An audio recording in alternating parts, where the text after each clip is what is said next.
Juro delante de Dios, juro delante de la patria, juro delante de mi pueblo, que sobre esta moribunda Constitución haré cumplir, impulsaré las transformaciones democráticas necesarias para que la República Nueva tenga una carta magna adecuada a los nuevos tiempos. Lo juro.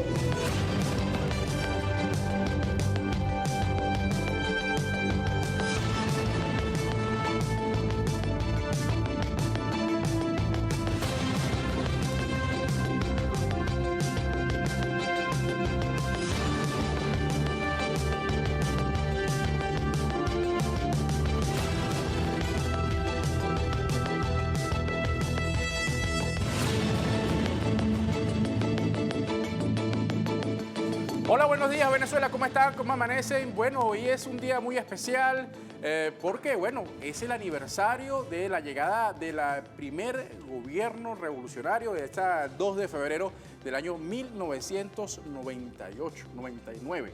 Así es. ¿Cómo está, señor Caballero? Muy bien. Mira, muy contentos. 25 años de la Revolución Bolivariana se cumplen tal día como hoy y, por supuesto, estamos nosotros muy contentos, muy felices porque cuánto se ha avanzado. ¿Cuánto le ha costado al gobierno bolivariano seguir adelante y seguir avanzando de la mano con el pueblo, con todo ese bloqueo, medidas coercitivas, sanciones, con toda esa arremetida que desde el día 1 que asumió el comandante Chávez la presidencia, de hecho, ni siquiera cuando lo asumió, desde cuando estaba en campaña, le hicieron la vida de cuadritos imposible para no permitir que asumiera la presidencia. La asume y desde ese mismo momento se dieron la tarea o se han dado la tarea los sectores de la derecha, los sectores imperiales, de arremeter en contra del gobierno bolivariano y cuánto camino se ha avanzado. Y hoy, 25 años después, podemos decir que la revolución bolivariana está más consolidada, está fuerte, está comprometida con ese pueblo venezolano que sigue avanzando. Así es, muchas cosas que hablar y justamente comentar sobre los avances que ha tenido Venezuela en estos 25 años y uno sin duda más importante, uno de ellos tiene que ver con avanzar hacia una democracia participativa y protagónica, que fue una de esas propuestas con las que llegó la Revolución Bolivariana a romper eso más de 40 años, ¿no? De la Cuarta República, de gobiernos adeco-copellanos que sumieron a Venezuela, bueno, en la extrema pobreza y la entrega de nuestra soberanía a los Estados Unidos, al Fondo Monetario Internacional. Bueno, de allí viene justamente, se fue consolidando, amalgamando todos estos movimientos sociales que devinieron en la Revolución Bolivariana. Y aquí fue más que una retórica, realmente el pueblo venezolano se ha hecho protagonista del quehacer político, económico, social, cultural, deportivo, en todos los ámbitos, en todos los aspectos, desde el primer momento que asume la Revolución Bolivariana, con todas las misiones sociales, con toda esa atención que de manera directa se le ha brindado al pueblo venezolano. ¿Que ha sido fácil? No ha sido nada fácil, porque siempre tenemos una situación de impedir, ¿no?, que se lleven a cabo o que se logren los objetivos. Claro, ¿por qué? Les explicamos facilito, como siempre lo hacemos aquí en su programa Café en la Mañana. Antes, en la Cuarta República, existía beneficios y existía algún beneplácito con sectores, los sectores pudientes, ¿no? No solamente acá en nuestro país, sino de manera externa. Obviamente, ya esos beneficios y ese beneplácito se le empieza a quitar a esos sectores, existe esa incomodidad y como ellos tenían el poder en su momento y tienen el poder económico, bueno, de una u otra manera siempre han tratado de torpedear este tema para que los más necesitados, para que los que antes no tenían ni voz ni voto, ahora empiezan a tener, y eso hay gente que evidentemente no le gusta. Han pasado 25 años y esa arremetida se mantiene presente y se mantiene permanente. Por eso es que no ha sido fácil, pero se han logrado logros importantísimos en esa materia. Así es, mucho que comentar y justamente este programa especial de antesala, lo que serán diferentes actividades que se van a estar realizando el día de hoy durante todo este fin de semana. Vamos a inmediatamente dar lectura en torno a este marco, a un mensaje que publica el jefe de Estado, el presidente de la República, Nicolás Maduro. Dice así: 2 de febrero, 25 años de Revolución Bolivariana, de democratización de la cultura, la educación, la salud, el deporte, el poder político. Es un gran fuerza en todos los aspectos, con el liderazgo de nuestro comandante Chávez y el proyecto bolivariano iluminado, el camino del pueblo venezolano, que asumió la vanguardia para la transformación de la patria. ¡Viva Chávez! ¡Viva la revolución! Destaca el jefe de Estado en esta publicación.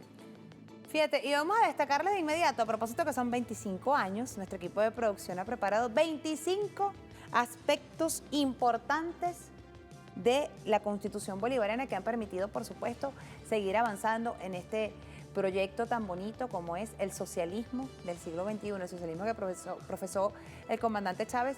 Bueno, se sigue transitando por esa vía. Vamos a ver de inmediato lo que dicta la Constitución de la República Bolivariana de Venezuela. Aspectos importantes de la Constitución. Estos son los 25, sobre los 25 de nuestra Constitución. 1. Nace de un proceso constituyente y es aprobada por la mayoría del pueblo mediante el voto. 2. Es de carácter programático y guía en la construcción de una sociedad justa y amante de la paz. 3. Establece 5 poderes al Estado y no los 3 que son tradicionales en el resto del mundo. 4. Plantea la democracia participativa y protagónica, dejando atrás la democracia representativa. 5. Consagra el proceso constituyente, permitiendo que el pueblo siempre tenga el poder de hacer las grandes transformaciones que necesita el país. 6. Plantea el referéndum revocatorio a mitad del mandato en los cargos de elección popular. 7. Se permite el referéndum consultivo para que el pueblo decida sobre los grandes temas de la nación. 8. Somete a los poderes del Estado al poder originario. 9. Garantiza los derechos humanos consagrados en tratados internacionales y no permite la suspensión de las garantías constitucionales. 10. Establece como una obligación del Estado brindar salud, educación, vivienda y alimentación. 11. La Constitución establece como fin el desarrollo y la defensa del ser humano. 12. Plantea que la soberanía reside intransferiblemente en el pueblo. 13. Exige a los venezolanos defender los intereses de la nación. 14. Protege a las personas con discapacidad o necesidades especiales. 15. La Constitución garantiza la libertad de religión y culto. 16. Promueve y favorece la integración latinoamericana y caribeña. 17. Protege los derechos socioeconómicos y prohíbe los monopolios. 18. Por soberanía económica, ordena mantener la totalidad de las acciones de la industria petrolera. 19. Goza de una amplia democracia al permitir el voto al personal militar. 20. Reconoce a la población indígena, su idioma y sus tierras ancestrales. 21. Esta Carta Magna reconoce los derechos ambientales. 22. Establece el carácter multiétnico y pluricultural de la sociedad venezolana. 23. Cambia el Congreso bicameral por la Asamblea Nacional unicameral, permitiendo la horizontalidad entre los legisladores. 24. Establece un Consejo Federal de Gobierno que acorta la distancia entre los gobernantes y el pueblo. 25. Obliga a los gobernantes a la rendición de cuentas. Y estos fueron algunos de los 25 aspectos más importantes de la Constitución. Bueno, esta parte de lo que contiene la Constitución de la República Bolivariana de Venezuela. Hay otros aspectos que también vamos a seguir revisando y ahora lo que tiene que ver, y damos repaso a la diplomacia de paz, la política internacional que tiene la Revolución Bolivariana y que contrasta y vaya en qué medida con lo que había en la Cuarta República. Vamos a ver este material de nuestra compañera Clara Vegas. Vega, y hoy les traigo los logros en la diplomacia venezolana en 25 años. 1. Cumbre de la OPEP año 2000. 2. Construcción de la UNASUR. 3. Victoria en la Cumbre del Mar de Plata 2005, año en la que se bloqueó la implementación del ALCA. 4. Venezuela obtuvo el mayor reconocimiento en la Cumbre de los Pueblos en 2005. 5. Construcción de la CELAC, concretada el 3 de diciembre de 2011. 6. Construcción del ALBA TCP, un bloque para la integración de los pueblos de América Latina y el Caribe. 7. Presencia de Venezuela en la Cumbre Climática Dinamarca el 16 de diciembre de 2009, en la que se acuñó la frase "No cambiemos el clima, cambiemos el sistema". 8. Presentación de Venezuela ante la ONU en 2006. ¿Recuerdan el ¿Huele a azufre? 9. Intervención de Venezuela en el intercambio de rehenes con las FARC. 10. Foro de Sao Paulo. En los últimos 25 años, Venezuela ha formado parte de este encuentro que congrega a diversos movimientos sociales del planeta. 11. La constitución de Telesur, multiplataforma comunicacional del sur del continente. 12. Incorporación a Mercosur. 13. Presencia en el movimiento de los no alineados en 2016. Venezuela recibió la presidencia pro tempore de la MINOAL. 14. Impulso de la CARICOM. 15. Petrocaribe, instancia con la que Venezuela suministra petróleo a países caribeños a precios preferenciales. 16. Derrota del Grupo de Lima. 17. Rescate de Alex Saab a uno de los mayores triunfos internacionales de nuestro país. 18. Deslegitimación de la corporatocracia mediática. 19. Relación privilegiada con China. Desde el 2023 asumió el carácter a toda prueba y a todo tiempo. 20. Relación privilegiada con Rusia. Se han realizado 17 reuniones bilaterales, con un total de 342 instrumentos suscritos. 21. Visita a Haití en 2007. Hugo Chávez visitó Haití siendo recibido por una multitud que acompañó su paso al grito de ¡Viva Chávez, abajo Bush! 22. Misión Milagro, con la que más de 6 millones de latinoamericanos y caribeños han recibido cobertura mediática. 23. Convenios Irán-Venezuela. Ambos países han suscrito acuerdos en materia energética, científica, petrolera, de defensa, cultural, económica, alimentaria, entre otras. 24. Convenios Venezuela-India. El 6 de enero del presente año, la vicepresidenta ejecutiva, Delcy Rodríguez, se reunió en Caracas con el embajador de India en Venezuela, con el objetivo de reforzar la relación bilateral y explorar oportunidades de colaboración.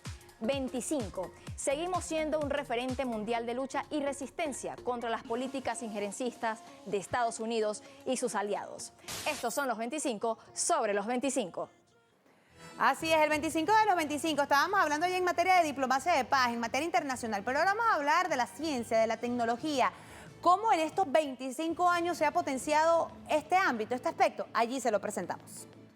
En los últimos años, Venezuela ha sido protagonista del crecimiento en materia de ciencia y tecnología.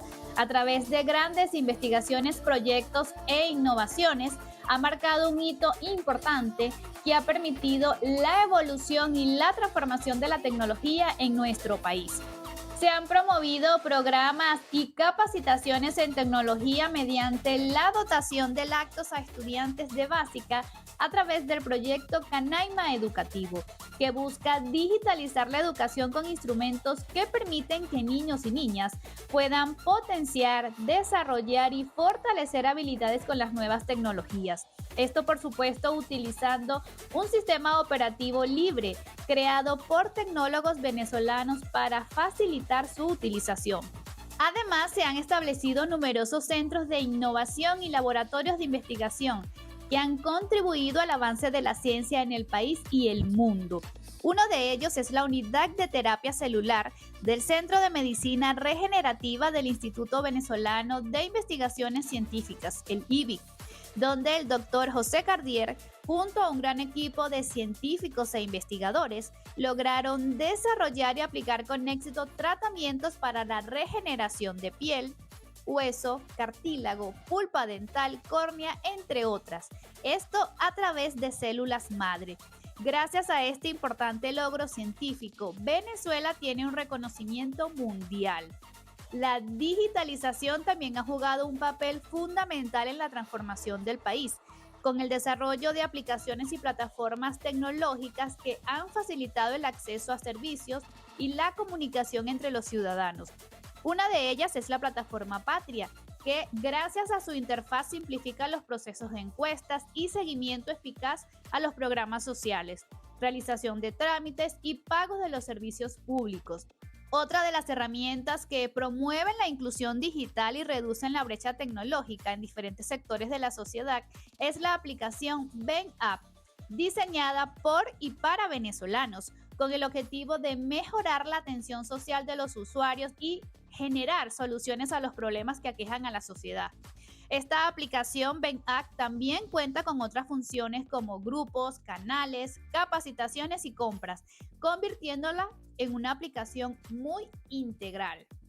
Sin duda alguna, nuestro país ha experimentado un crecimiento importantísimo en materia de ciencia y tecnología.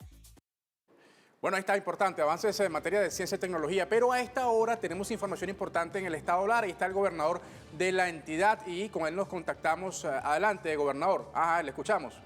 Así es, Juventud del PSUV. Aquí está también el Congreso de la Nueva Época. ¿Dónde está la gente del Congreso de la Nueva Época? ¿Dónde están las mujeres que aman a Chávez? ¿Dónde están los hombres que aman a Chávez? ¿Dónde está el pueblo de Lara que ama la revolución y que ama a Chávez? Bueno, caramba, compañeros, vamos a sentarnos porque hoy va a ser un día sabroso, como siempre se hace aquí en el estado de Lara. Un día de patria. Un día de patria. Vamos a ponernos cómodos porque ahora es que comienza este día tan sabroso. 2 de febrero, febrero rebelde, febrero de amor a la patria y a lo más grande que tenemos nosotros, a nuestro pueblo. Yo ayer lo decía, si no amamos a nuestro pueblo, no somos nada, porque de allí venimos. Y quiero destacar, miren, cuando uno, bueno, quiero saludar a la profesora Mirna, un amor, un aplauso. Estuvo con Chávez.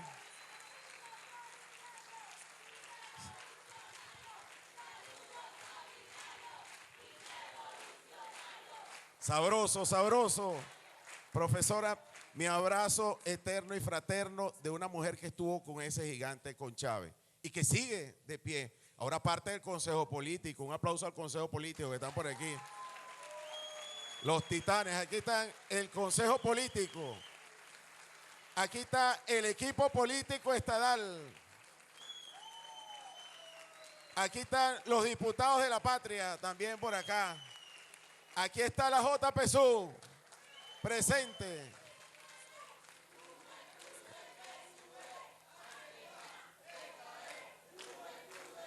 Y se vinieron las madres procesadoras para acá también a decir, yo amo a Chávez. Se vinieron los médicos, los estudiantes de la Universidad de la Salud, creada en revolución, creada por nosotros mismos, por los revolucionarios. Aquí están las mujeres de la patria, Comité de Mujeres, Gran Misión Venezuela Mujer. Los técnicos, el Congreso de la Nueva Época. Un aplauso para todos los que están aquí. Bueno, señores, estamos en vivo y directo.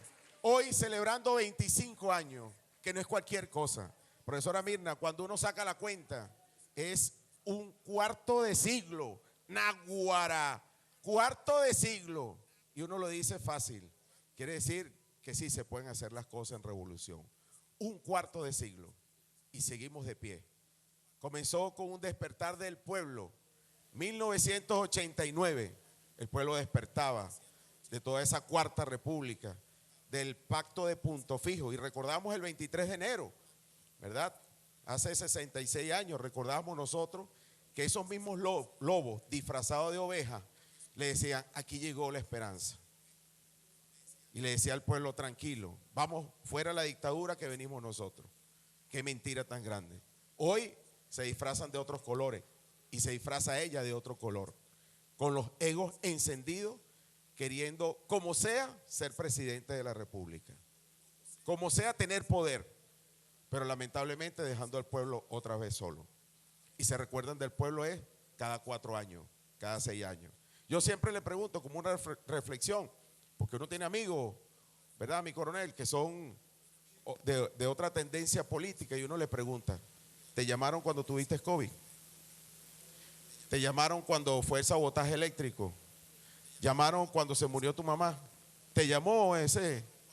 Nadie. Pues ellos se acuerdan es cada 4 años, cada 6 años, cuando hay elección. Nosotros no. El partido está con el pueblo, porque venimos del pueblo. Eso nos lo enseñó Chávez. Eso nos lo enseñó ese hombre grande llamado Chávez. Estar allí de la mano con el pueblo. El COVID-19 y Chávez nos enseñó algo. Él dice, el partido no puede ser un hombre. tiene que ser un colectivo. Y nos dio la estructura pensada, jefe UH, jefe de comunidad, jefe de calle, las comunas, los consejos comunales, los patrulleros, las madres procesadoras. ¿Para qué? Porque él sabía lo que venía en estos 25 años de revolución. Y él lo decía, vienen momentos difíciles de patria, tenemos que estar preparados y no puede ser un solo hombre, tiene que ser un colectivo. Y el colectivo está hoy presente 25 años después. Aquí está tu colectivo, Chávez. Aquí está el Partido Socialista Unido de Venezuela protegiendo a su pueblo. Aquí está la JPSU protegiendo a tu pueblo. Que la mayoría, mi querida profesora, de ellos no vieron cosas que pasaban y que ahorita parecen normal. Yo recuerdo, uno tenía que pararse a las 4 de la mañana para ir a buscar 1 kilo de carne. Hacer una cola a las 4 de la mañana y llegaba allí. Corpo Mercadeo se llamaba esa estructura, doctor Alberto. Cuando uno llegaba, se acabó la carne, lo que queda es hueso. Hoy, a los jóvenes les parece normal la Bolsa Club, eso fue creado en Revolución por Nicolás Maduro Moro. La Universidad de la Ciencia de la Salud era exclusiva para muy poco y hoy el cupo está abierto. Gracias, Chávez. Gracias, Maduro. 25 años después, aquí está tu pueblo presente, diciéndote 1000 veces gracias por crear esas bendiciones para tu pueblo. Yo quiero, presentar a los ponentes del día de hoy, un día de patria, un día de alegría, día de rebeldía. Quiero comenzar con la profesora Mirna, nos va a dar una cátedra en doctrina bolivariana, y Hugo Chávez como actor político. Segundo, vamos a tener democracia representativa versus la democracia participativa y protagónica con el doctor Alberto Pérez. Gracias, procurador, por estar aquí. Revolucionario, 100%. También del equipo de político estadal. En tercer lugar, vamos a tener el plan de la patria. Chávez nos lo dejó allí, la brújula de navegación. Plan de la patria, y lo va a dar el licenciado Jordanis Carballo. Gracias, Jordanis. Otro revolucionario más que nos va a acompañar en el día de hoy. Esto no termina en la mañana, lo pegamos con la tarde. En la tarde vamos a tener la salud como derecho al pueblo. La da otro integrante del equipo político, el doctor Javier Cabrera. Bien, amigos, y del estado Lara vamos a trasladarnos al estado Apure. También allí se conmemoran los 25 años de la Revolución Bolivariana. Y se inició el largo periodo de dominio. Así es, acá nos encontramos en el urbanismo Santa Inés del municipio de San Fernando, estado Apure, en donde la militancia del Partido Socialista Unido de Venezuela y pueblo apureño se ha sumado a la celebración de los 25 años de la Revolución Bolivariana. En esta actividad contamos con la presencia del gobernador Eduardo Piñate. Escuchemos. El despertar de nuestro pueblo, la caída del puntofijismo, la crisis, 1989, el Caracazo, o como dice uno, el venezolanazo, porque allí estuvo participando todo el territorio nacional, todo el pueblo de Venezuela en aquella insurrección popular contra el imperialismo, contra el neoliberalismo. Fue la campanada primera contra el neoliberalismo que se imponía y contra las tesis de que se había acabado la historia y que no quedaba más que capitalismo. Y a partir de allí vino el 4 de febrero, la rebelión militar antiimperialista de la Juventud Militar Bolivariana, encabezada por el comandante Hugo Chávez. Y desde ese día nos unimos como pueblo en torno al liderazgo de Chávez y al programa bolivariano que encarnó esa juventud militar bolivariana y que todo el pueblo venezolano hizo suyo hasta el año 99, en 98, en que elegimos al comandante Chávez presidente de la República, y un día como hoy, hace 25 años, se juramentó ante el pueblo venezolano, cumpliendo desde entonces el juramento hecho en el 92, cuando dijo, vamos a constituyente, y se inició entonces esta fase de refundación de la República. Refundación dirigida por el pueblo. Es justa la consigna que estamos usando hoy. 25 años de la mano con el pueblo, porque desde ese día en que la revolución bolivariana asumió el poder con el comandante Hugo Chávez, el pueblo venezolano asumió el poder y comenzamos a construir una historia. Acabamos con el ciclo de la traición, y comenzamos en el ciclo de la lealtad, del compromiso, del amor, de la dignidad, de la moral superior de nuestro pueblo, que nos ha permitido no solo resistir estos 25 años las agresiones imperiales y burguesas y oligárquicas, sino avanzar y seguir avanzando con nuestro pueblo. El comandante Hugo Chávez nos dotó de un programa, de un proyecto, el Proyecto Nacional Simón Bolívar. Aquí los compañeros y compañeras que me precedieron daban elementos de eso. En lo político, una democracia de verdad. Un modelo democrático profundamente protagónico, participativo. Un modelo democrático basado en el ejercicio directo del poder por parte del pueblo. Un modelo democrático donde el pueblo ejerce cotidianamente el poder, donde debate, delibera, planifica, ejecuta, evalúa, controla y decide todos los días. No es un modelo que se traduce a un acto de votación cada 4, cada 5, 6 años, sino es un modelo basado como proceso cotidiano de lucha y de construcción colectiva además. Esa es la esencia de nuestro modelo democrático, participativo y protagónico. La democracia social de derecho y de justicia. Y decía el compañero que hablaba de lo social, de los elementos sociales de estos 25 años, de los avances en la salud, en la educación, en la vivienda, en el deporte, en el trabajo, en la protección social, en los derechos sociales de nuestro pueblo.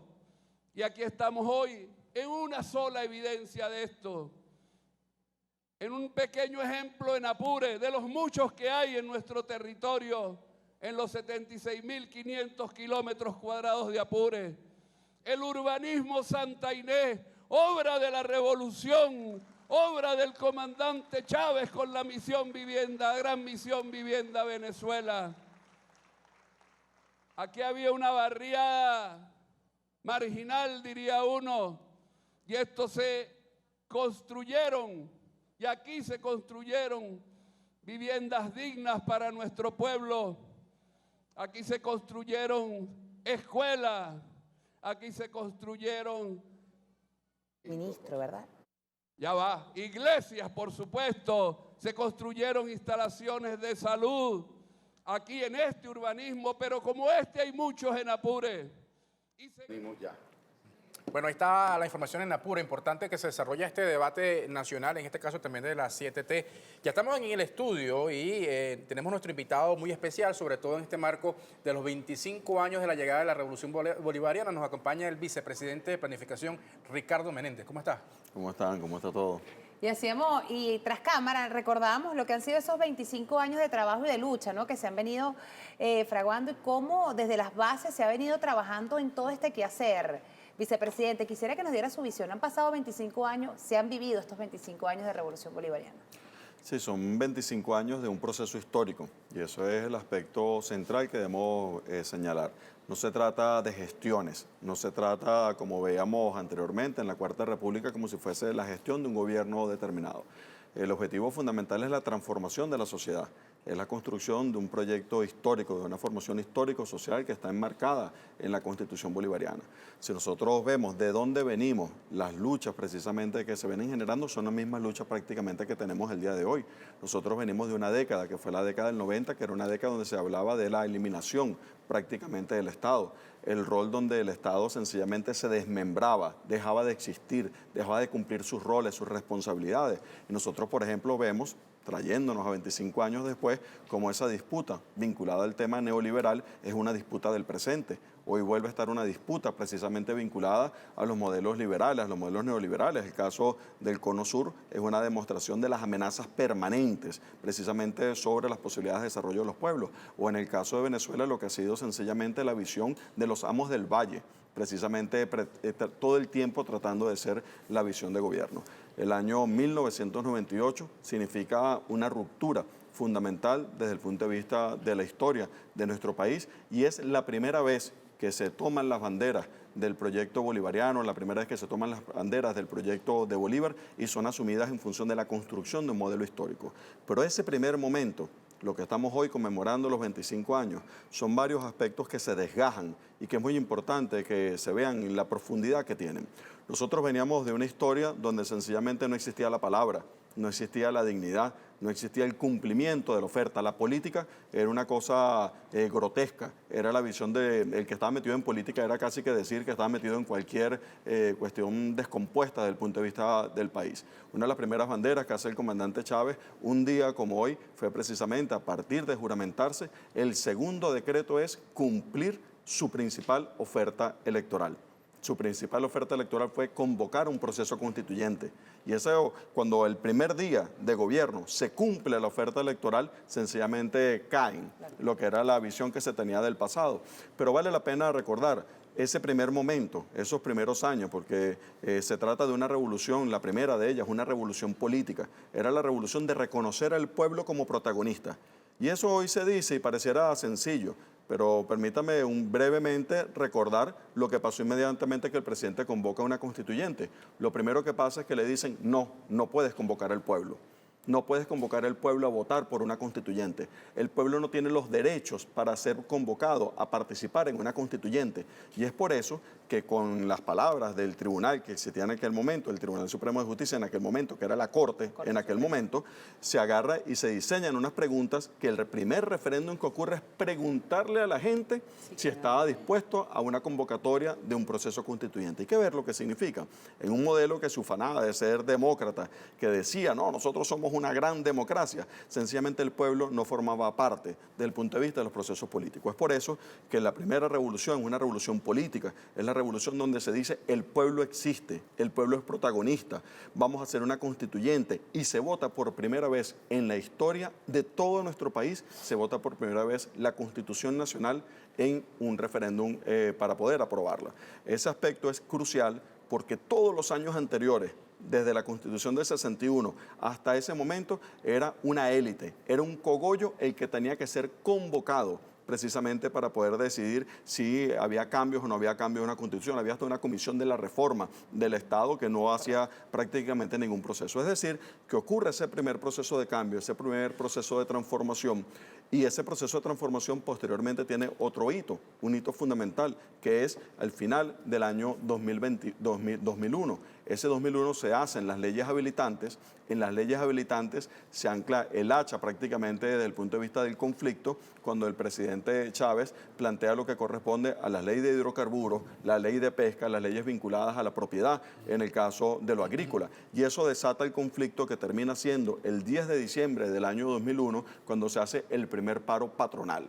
Los mismos patronos, los mismos dueños de Fedecámara deciden que nadie va a trabajar. Los mismos patronos deciden que nadie va a trabajar y posteriormente, cuando en el año 2002 el comandante Chávez decide tomar control de la renta petrolera, en ese momento que dice, todos lo recordamos de repente con la imagen del pito, sonando el pito diciendo, se me van, gracias meritocracia, se me van. En el caso de PDVSA lo que está haciendo ahí es tomando el control de la renta en el origen, es decir, donde se produce el petróleo, y ese es el conflicto que desata el golpe de Estado de ese 11 de abril. Hago esta referencia porque todo ese primer momento que llega hasta el año 2004 corresponde a una revolución política, donde el tema fundamental es el pueblo es el poder.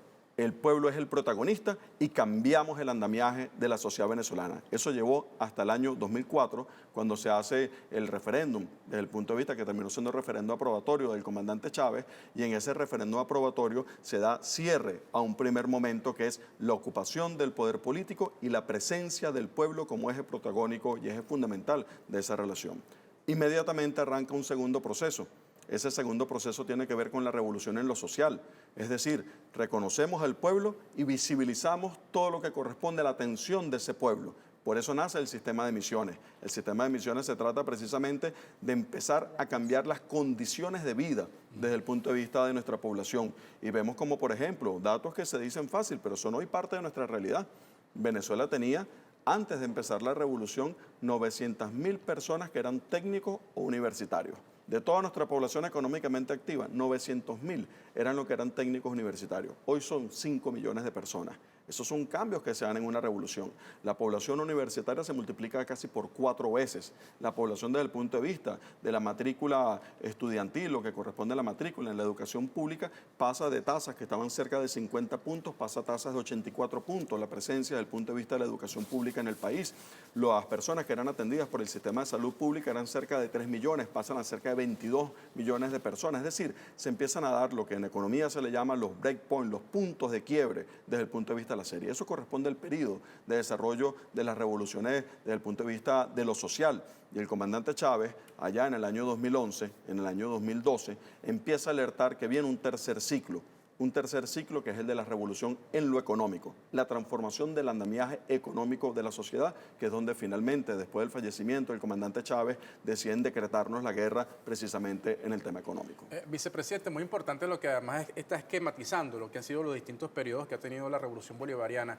Podemos decir en este momento, en esta fase, en cuál nos encontramos, porque usted hace hincapié en lo económico y parece haber una relación distinta a la que había con el sector, o el sector privado ha entendido que, bueno, se busca es trabajar por el desarrollo del país, pero le pregunto por eso, el sector económico del 2002-2003 a este sector económico con el cual parece que ha entendido, bueno, la relación de trabajo que debe existir. Sí, la transformación económica de la sociedad es uno de los desafíos más complejos que puede existir, porque se trata, y lo alertaba el comandante Chávez en noviembre del año 2012, de crear las bases financieras y materiales para la construcción del socialismo. Cuando tú dices que estás asumiendo que son derechos humanos la vivienda, que es un derecho humano la salud, que es un derecho humano la educación, el deporte, etcétera, eso significa que tiene que haber una base material para poder generar ese soporte. Cuando tú dices, en todas las escuelas debe haber el PAE, debe haber el programa de alimentación escolar, significa que de algún lado hay que poner la comida, de algún lado hay que poner los recursos para eso. Es decir, que es la transformación de la sociedad. En el caso del modelo capitalista eso lo resuelven de una manera. No es necesario democratizar el acceso a los bienes y servicios. Lo resuelven sencillamente con las relaciones de precio. Tú no puedes comprar este producto, acoto la producción de ese producto en función de quién pueda cancelarlo. Difícil es producir para el socialismo. Difícil es producir una base ancha desde el punto de vista de satisfacción de las necesidades de una población. En ese momento, y muchas veces algunas personas dicen, no, es que son las sanciones, mal llamadas sanciones, las medidas coercitivas de noviembre del año 2017, el inicio del problema económico. No, debemos recordar que en la elección presidencial del año 2012, la elección presidencial del comandante Chávez, empiezan a perturbarse las relaciones desde el punto de vista de la inflación y las relaciones en función de la moneda. Prácticamente que la tasa de paridad cambiaria de ese momento pasa de 9 a 17 apenas en el mes de noviembre del año 2012 con el comandante Chávez vivo. Es decir, que ya el capitalismo venía generando la perturbación, venía generando precisamente esa visión. El presidente Maduro ya era vicepresidente en ese momento y el primer desabastecimiento que ocurre en el país ocurre tras la elección regional del año 2012 a enero del año 2013. Por ahí estarán las imágenes. Noviembre, creo. Desde diciembre del año 2012 a enero del año 2013. Entonces, el presidente Maduro, ya estarán las imágenes del presidente en la viñeta, el presidente Maduro en la viñeta, hablando precisamente de lo que correspondía al proceso de desabastecimiento, posteriormente el tema de la paridad cambiaria. ¿Por qué hago referencia a ese momento? Porque es un hito donde queda anclado que arranca un proceso de transformación de la economía venezolana. en ese proceso de transformación de la economía venezolana arranca con un conflicto, que es que deciden venir contra el pueblo. Apenas gana el presidente Maduro, ese mismo día salen a quemar CDI, ese mismo día salen a quemar las misiones sociales, los que se habían vestido de cándidos y hasta se decían chavistas. Y empieza un proceso donde la guerra vinculada a lo económico, la guerra por desnaturalizar y acabar con la visión de identidad de país, arranca con una visión que nunca jamás se había visto en nuestro país. Permíteme muy brevemente para hacer referencia, porque al final es un tema vinculado a lo económico. Cuando arranca el año 2013, y arranca con la visión del presidente Maduro de convocar lo colectivo. Recordemos que es la primera acción de gobierno que plantea el presidente Maduro. La primera acción de todas dice, voy al gobierno de calle. Y el gobierno de calle es una construcción colectiva de métodos de gobierno. Así es que arranca el presidente Maduro. Es decir, que arranca con una visión estruendosa desde el punto de vista de construir un futuro. Ahí arranca posteriormente, el diciembre de ese año, del año 2013, unas elecciones municipales. No esperaba la oposición venezolana que haya un triunfo de las fuerzas del chavismo y amanece febrero, 12 de febrero, con la denominada salida, que es convocar a la violencia. ¿Qué buscaba esa convocatoria de violencia del año 2014? Esa convocatoria de violencia lo que buscaba era desgajar a la República, desmantelar a la República con un conflicto de una guerra civil. Vicepresidente, otro punto importante y fue logrado por la Revolución Bolivariana tiene que ver con el aspecto social. Usted habla allí del gobierno de calle donde se incluía, ¿no? Darle poder al pueblo. Eso fue una de las premisas también del comandante Chávez, la manera del presidente Nicolás Maduro. Quizás también esa ha sido una de las acciones por las cuales la derecha venezolana e internacional ha tratado siempre como de arremeter en contra de Venezuela. ¿Cómo se encuentra? ¿En qué estatus se encuentra ese darle poder al pueblo y vamos rumbo al Estado comunal también, como lo destacaba el presidente Nicolás Maduro y el comandante Chávez? Sí, uno de los elementos importantes en el desarrollo de la Revolución venezolana tiene que ver precisamente con lo que ha ocurrido en estos años. Ha ocurrido un proceso donde las transformaciones desde el punto de vista de la participación popular son un gran sello. Hay un desafío desde el punto de vista de la historia, no solamente de Venezuela, sino que de todas las historias de las izquierdas en el mundo. Y es cómo el presidente de Maduro logró generar una bandera vinculada a la unidad, los métodos colectivos de dirección y una bandera vinculada a la unidad. Si nosotros hacemos la revisión de otras revoluciones en otras partes, en otros procesos y otras dinámicas, vemos cómo precisamente la unidad fue uno de los temas pulverizados. Aquí hubo un desafío de esa historia. Y ese desafío de la historia tiene que ver con una épica construida y es la construcción de esos métodos colectivos y la construcción precisamente de la unidad como una bandera. Pero posteriormente, y uno de los aspectos fundamentales, porque mucho se habla de los años vinculados a la guerra. Y como es lógico, en la guerra uno ve los bombardeos, uno ve las heridas de guerra, uno ve la profundidad desde el punto de vista de lo que se ha desgarrado cada uno de nosotros en función de los procesos, las dinámicas. Pero yo quisiera hacer una lectura distinta desde el punto de vista de lo que ha ocurrido en estos años recientes.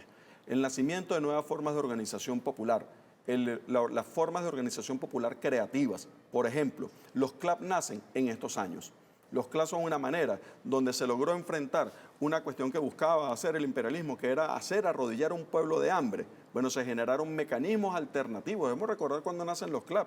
Cuando los CLAP nacen, cuando en el año 2015 arranca el proceso que se convoca, la elección de diciembre del año 2015, uno ve las curvas de distribución de alimentos y se contrajo la oferta que estaba en el mercado en un 40%. Se contrajo la oferta de los productos que están en el mercado. Y eso fue un sabotaje desde el punto de vista patronal para ir en el peor momento precisamente a la elección. Cuando se pasa la elección, como también pasó en el año 2013, mágicamente aparecen productos. Y posteriormente, en el año 2016, aparece la GEMAS, que es una de las formas de organización para reorientar el control desde el punto de vista de los mercados, y aparecen los CLAP como una forma de distribución directa desde el punto de vista de alimentos. Mecanismos vinculados, por ejemplo, como corresponden al carnet de la patria, como formas de transferencia directa, ocurren precisamente en estos años. Formas organizativas, como llegar, por ejemplo, a la construcción de viviendas, de cerca de 500.000 viviendas por año, ocurren precisamente en este momento. Es decir, y es lo que quiero tratar de transmitir, es que hay un salto cualitativo que se empieza a gestar en formas organizativas de la sociedad y en logros concretos hacia el futuro. Vicepresidente, vamos a hacer una pausa. Es muy importante lo que usted está comentando, sobre todo porque es este análisis que se hace en función de estos 25 años de revolución. Pero a esta hora vamos a escuchar a la vicepresidenta ejecutiva de la República, Delcy Rodríguez. Así es, agradecemos el contacto informativo que establecemos a esta hora desde la sede principal de la Universidad Bolivariana de Venezuela, espacios que en este momento se desarrolla esta gran discusión. Vamos de inmediato a escuchar palabras de la ministra del Poder Popular para la Educación Universitaria, Sandra Oblitas. Es justamente la que inició un día como hoy, que es la transformación de la patria.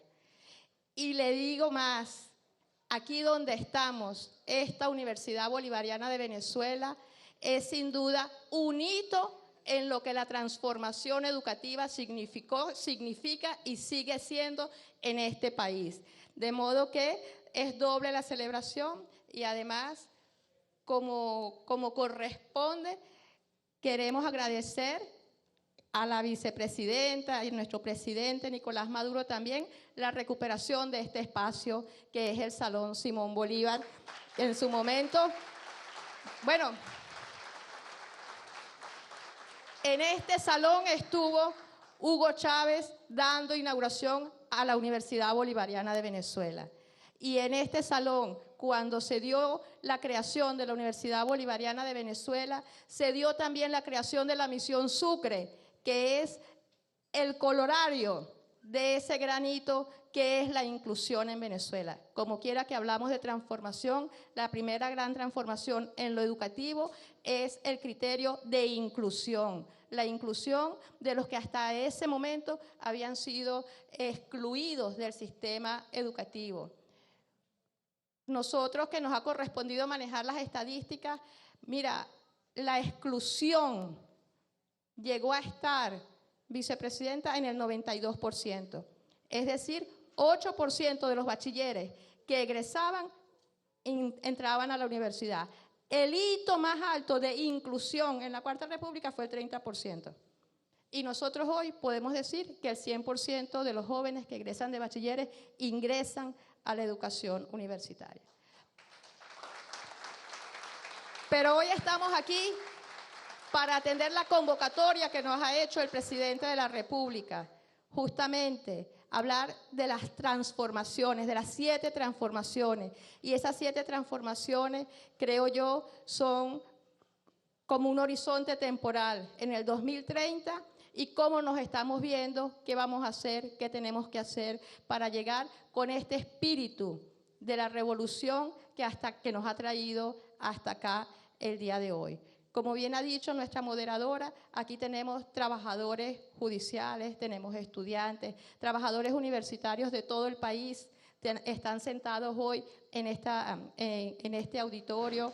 Tenemos las regiones, bravo, todas que están aquí presentes.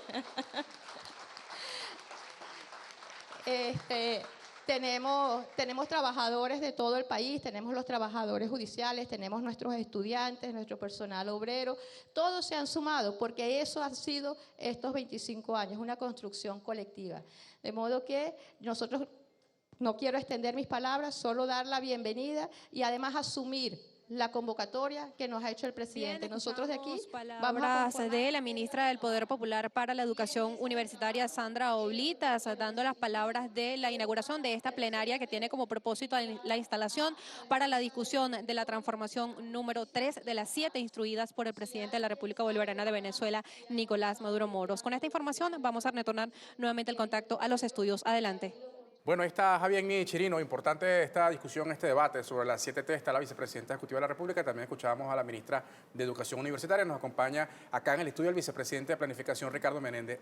Vicepresidente, ¿en qué momento justamente nos encontramos? Si hacemos esta retrospectiva que usted muy bien lo ha hecho y de manera muy detallada, 25 años inclusive antes, ¿dónde nos encontramos en este momento donde parece otra fase de poderes imperiales? Luego de ese decreto del Barack Obama, lo ha ratificado y parece estar como una especie de encrucijado, nueva coyuntura. Sí, vemos que es un momento crucial desde el punto de vista de la historia.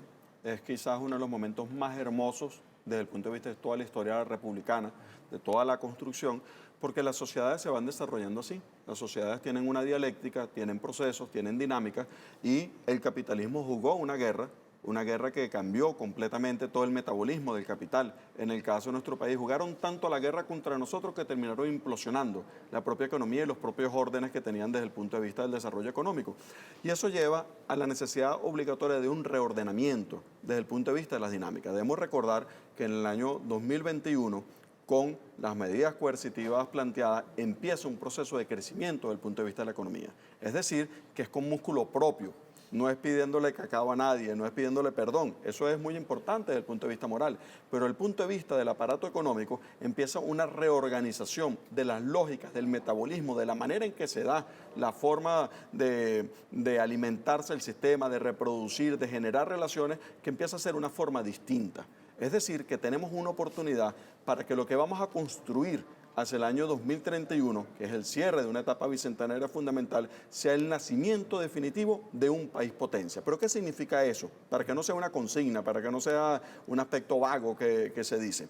Nosotros como país tenemos primero un cambio desde el punto de vista de la organización del sistema económico productivo al interno del país. Segundo punto, por primera vez, de manera tan definida, nos volteamos sobre el tema de la ciencia, la tecnología y la formación como una clave para aprender a construir cadenas de valor a lo interno de la economía nacional. Es decir, nosotros íbamos a hacer una tasa en el pasado y teníamos que importar el esmalte, importar el material, generar los moldes, etc. Ahora vemos que tenemos que producirla con nuestras materias primas y generar el conocimiento, la tecnología, los hornos para hacerla. Es decir, que nos lleva a un reenfoque desde el punto de vista de la lógica de producción. Mucha gente dice, no, es que en el pasado teníamos un sistema industrial. No, teníamos un sistema industrial de ensamblaje. Nosotros exportábamos la materia prima e importábamos las tuercas, las láminas y tal, y apretábamos y hacíamos carros, pero producir internamente no lo hacíamos en términos reales. Entonces, un cambio desde el punto de vista de la ciencia y la tecnología, un cambio en la lógica del mercado, otro tema fundamental que es crucial, que tenemos que verlo y acusar desde el punto de vista de los daños que se han generado al país, y es que Venezuela, los países, viven un periodo en la historia de los países que se llama el bono demográfico. El bono demográfico es el momento donde la mayor parte de población deja la etapa joven, lo que nosotros recordamos, todavía no se han actualizado algunos libros, entonces dicen, no, es que Venezuela es un país mayoritariamente de niños y jóvenes. No, la mayor parte de nuestra población está pasando etapa productiva. Cuando ese momento ocurre, tú tienes que direccionar a qué etapa productiva van a ir, en qué modelos productivos van a estar, qué van a producir, qué no van a producir. Si reproduces lo viejo, no haces un salto hacia un nuevo modelo productivo. Vicepresidente, muchísimas gracias por habernos acompañado. 12:57 minutos de la mañana. Bueno, nos queda pendiente cuáles son esos retos que tiene ahorita la Revolución Bolivariana luego de pasados los 25 años, pero tenemos que irnos con la vicepresidenta y Javier Chirinos, que tiene más información que ofrecernos desde la Universidad Bolivariana de Venezuela. El debate necesario. Muchas gracias, Emma. Y es que en este momento ya iniciaron las intervenciones por parte de los voceros de los movimientos sociales que están participando en esta asamblea, y de inmediato vamos a escuchar a la representante de la Misión Justicia Socialista, Marieta Enríquez. Siendo esta la lógica que ha imperado en un sistema hecho para responder al capital. Con la Constitución de la República Bolivariana de Venezuela surge de un proceso popular constituyente y es aprobada por el voto libre del pueblo en referéndum democrático, se marca el hito de refundar la República a partir de la construcción de la sociedad democrática, participativa y protagónica, multiétnica y pluricultural, siendo un importante referente del nuevo constitucionalismo latinoamericano. Ya con mucho afecto recuerdo el día 16 de enero del año 2011, donde el presidente Chávez nos decía a todos los egresados y egresadas de la primera promoción de abogados de la Universidad Bolivariana, señores, abogados y abogadas, ustedes están siendo actores del nuevo constitucionalismo. Y hoy lo reivindico, ese pensamiento de Hugo Chávez, porque nos ha traído aquí nuestra propuesta en ese momento ha sido la creación de la Misión Justicia Socialista como instrumento para promover lo que determinamos en ese momento como el barrio adentro jurídico, que no es otra cosa sino la creación de una red primaria de atención jurídica cercana al pueblo, capaz de atender sus necesidades más sentidas, colectivas e individuales, que permitiera saldar la deuda histórica de acceso a la justicia. En este orden, hemos trabajado con las comunidades desde que iniciamos nuestra formación en esta Casa de los Saberes y lo continuamos haciendo desde la práctica militante en espacios como el Poder Judicial, donde venimos acompañando e impulsando la construcción de esta red primaria que es necesaria para nuestro pueblo, reflejado en el diálogo social amplio que sentó las bases para el diseño del Plan Estratégico del Poder Judicial 2013-2019 y ahora actualizado, como ya en la apertura del año judicial lo mencionó nuestra presidenta del máximo tribunal. Hoy tenemos un plan estratégico para la revolución del Poder Judicial 2023-2025. Bien, palabras de Marieta Enríquez, vocera de la misión Justicia Socialista, quien destacaba las grandes transformaciones en el ámbito judicial que se han desarrollado en el país, de la mano justamente de la revolución bolivariana y del compromiso de este ejército de hombres y mujeres comprometidas con la justicia de nuestro país. Nosotros con esta información vamos a retornar nuevamente el contacto a los estudios, bien atentos a lo que es el desarrollo de esta asamblea que se desarrolla acá en los espacios de la Universidad Bolivariana de Venezuela. Adelante. Bueno, información importante, pendientes de lo que será el desarrollo de esta actividad con la asistencia de la Vicepresidenta Ejecutiva de la República, Delcy Rodríguez. Amigos, 12 en punto, nos despedimos. Gracias, como siempre, por su sintonía, por habernos acompañado hoy un día muy importante, 25 años de la Revolución Bolivariana. Se sigue avanzando y uno de esos avances y esos retos que tiene la Revolución Bolivariana en este año 2024 es precisamente eso anunciado por el jefe de Estado venezolano Nicolás Maduro, que es las 7T, los 7 ejes de transformación que están trabajando con el pueblo venezolano y el gobierno bolivariano. Nos despedimos siempre con una sonrisa que ahora bien le va bien. Mira, ganó Venezuela ayer, tanto en la Serie del Caribe como en este premundial de la Conmebol. Nuestra generación de oro sigue avanzando. 3-1 ganó. Chao, Venezuela. 3-1 en los dos.